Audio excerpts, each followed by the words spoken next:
Hello, this is Professor Teresa Pelkie. This is Session 2, Part 2, Column Names and Data Types. In this video, we'll look at how column names are assigned. We'll review some of the rules for names and some suggestions for creating good names. After that, we'll look at some of the data types that can be used with columns. Column names and the data types assigned to columns are two of the biggest factors you'll deal with when working with SQL. The rules for column names are the same as the rules for table names. We learned about those rules in the previous video. MySQL lets you use up to 64 characters in a column name. As with the table name, the characters that are allowed in a name depend upon if the name is quoted or not. The most important things to keep in mind when you assign a column name is that the name should indicate how the data in the column is used. For example, if you want to define columns to contain telephone numbers, you can use column names like Phone 1, Phone 2, Phone 3. But better names might be Home Phone, Work Phone, and Cell Phone. That way you can tell just from the column name what the data in the column is used for. You can see the rules for creating column names at the URL shown on this slide. In many web development and programming jobs, you'll be working with tables that already exist. That means that you won't be defining tables and column names, but instead you'll be using existing names. Sometimes, though, you might have to create a new table and assign column names for the data in the table. If you take advantage of all of the permitted MySQL column name rules, you might end up assigning a valid column name, but one that is hard to use. On this slide, you're looking at an SQL create table statement that was generated in the MySQL workbench. The reason for looking at this is not to learn about the create table statement, but to look at how MySQL deals with table and column names. The thing to notice about this slide is that all of the names, which are shown in brown, are delimited or surrounded with tick marks. The tick mark is the MySQL identifier quote character. It is located on your keyboard, probably to the left of the 1 key on the top row of the keyboard. The tick mark is used to indicate to MySQL where a name begins and ends. Now in this case, MySQL doesn't actually need the tick marks around any of the names. That is because all of the names shown here are simple names. All of the names start with an uppercase or lowercase letter. None of the names use special characters, just letters, numbers, and the underscore character. None of the names have an embedded space character. So if all of the names shown on this slide are simple names, why did the workbench put the tick marks around all of the names? It turns out that when a tool like the workbench generates an SQL statement, it does not know if a name is a simple name, which does not need tick marks, or if it is more complex and needs tick marks. Rather than try to figure out if the name is simple or complex, the workbench simply puts tick marks around everything. That is always a valid option. When you start writing your own SQL statements, you can include the tick marks if you want to. But if you are using simple names, you don't need to add the tick marks. Tick marks are not standard in SQL. For example, Microsoft SQL Server uses square brace characters as identifier characters. What if you have to work with an existing table that contains complex column names? As you'll see in Session 3, there is an option you can use on a select statement to assign an alias to a complex column name. A good rule to follow is this: always use simple but descriptive names. A simple name is a name that MySQL can work with that does not require tick mark identifiers. If you do need to create a complex name, you should have a very good reason for doing so.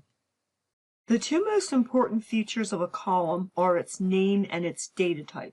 On this slide, you see the most commonly used data types. MySQL supports over 24 data types, but we will only look at the data types that are most widely used. The most fundamental data type is character data. Basically, a character is anything that you can type on your keyboard. You can also encode characters and store them in a database. For example, you can encode and store a tab character. In this course, we'll only be working with data that you can type without encoding. One thing to realize is that any of the other data types shown on this slide can be stored as character data. For example, you can enter numbers and store them as characters, or you can type a date and store it as character data. In fact, languages like XML and JSON work only with character data, and those languages manage to contain all types of data. So if data can be stored as characters, why are there other data types? It turns out that if you specify one of the numeric or date-time data types, the data can be stored in the database using less storage. For example, look at the date data type and its description. You can see that a date data type is used to contain a value for year, month, and day. When entered or displayed, the value contains 10 characters. 4 characters for the year, a hyphen separator, 2 characters for the month, another hyphen, and 2 characters for the day. So if you decided to store a date in a character field, you would need 10 characters.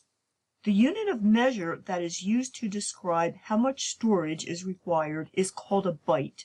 So we would say that storing a date data type in a character column would require 10 bytes.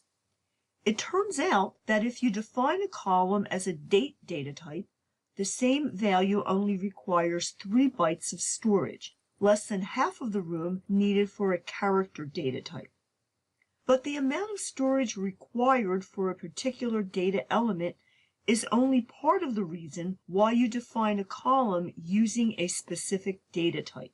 The far more important consideration when defining a data type is how will the data in the column be used. For example, in some applications you may need to calculate the number of days between 2 dates. For example, to calculate a future date or past due date.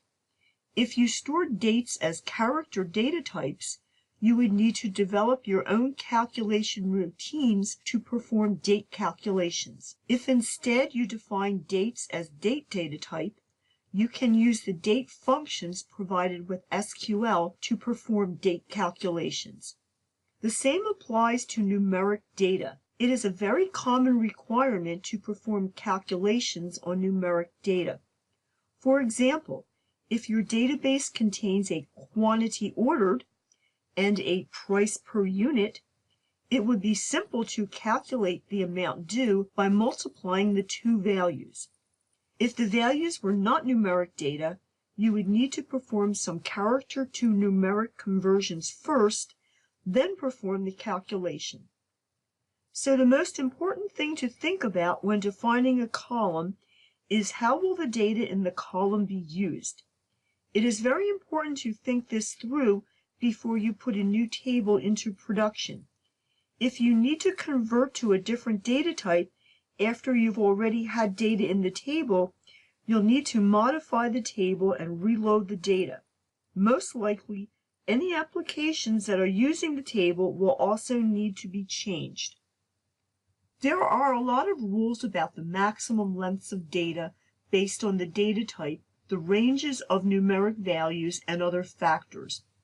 Rather than go over all of the ranges now, I'll point out that you'll see many examples throughout this course of how the data types are used.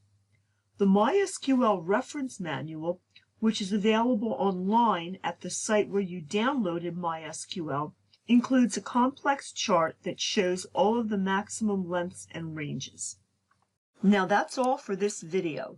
In the next video, we'll learn about an important value that can be assigned to a column, the null value.